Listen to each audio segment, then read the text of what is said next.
Macro, micro.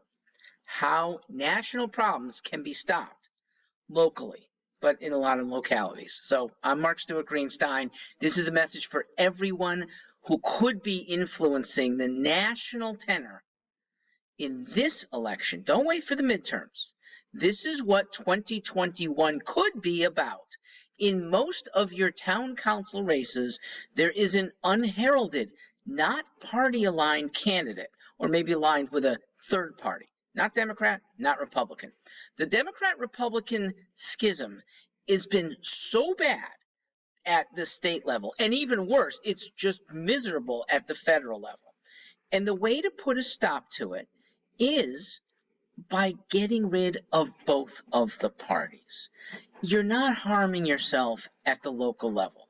I understand at the national level, the position that you might have could influence Congress. At the local level, we're not very different. Okay? Independent, Democrat, Republican, we're not far off. But voting for that independent makes a huge statement. It takes somebody who otherwise might get 2% of the vote, and let's say, still not a win, but gets 12% of the vote. Don't you think that that makes the other big parties take notice, be on maybe better behavior, be more responsive to every one of us? I like partisanship.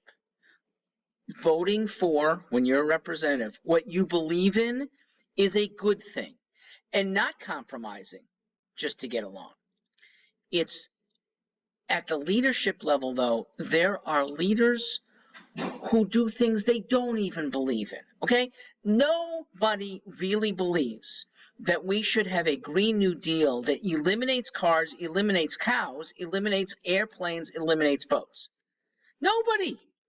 But they push this to get environmentalists to go along with them.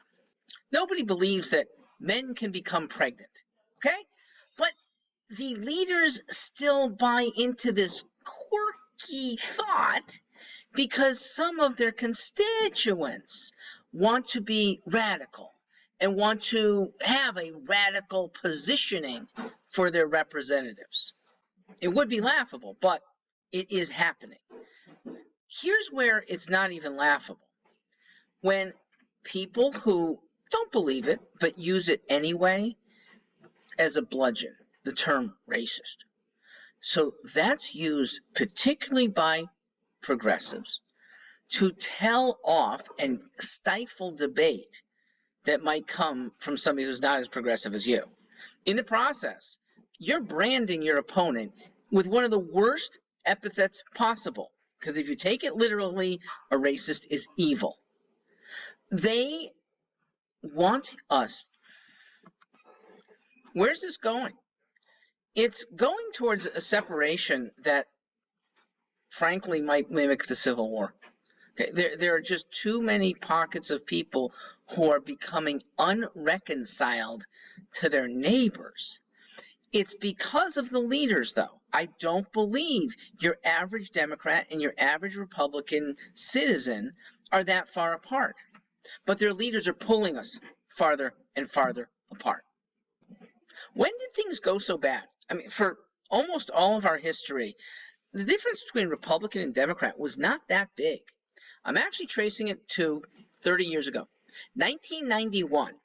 And I think it really was started by Republican leaders who trashed candidate Bill Clinton for personal things, not ideological things. So candidate Clinton was a lying, womanizing, draft-dodging pot smoker. He turned out to be a pretty good president, actually. He was more fiscally conservative than his two Republican successors, Bush and Trump. But the knives went out. And since then, the vitriol has gotten larger. I think Democrats at the leadership level play the game better, and they have better allies now. The media, the academia, the nonprofit organizations, all of them. Oh, and now sports have gone Democrat.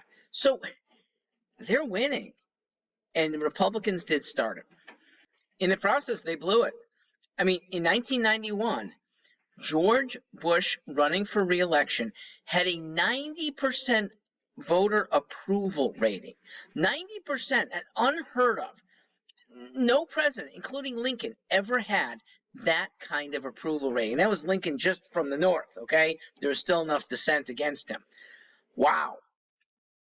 And since then, the Republicans have failed to get the majority of votes in 7 out of 8 presidential elections, okay? Only John Kerry, a woeful Democrat presidential candidate, failed to get the majority votes. So for we who don't like the schism, don't feel disempowered, at least not now. You still have what we think, a good ballot box, a good way to express by voting outside of the two-party mainstream. It is your way of saying, this system needs to stop.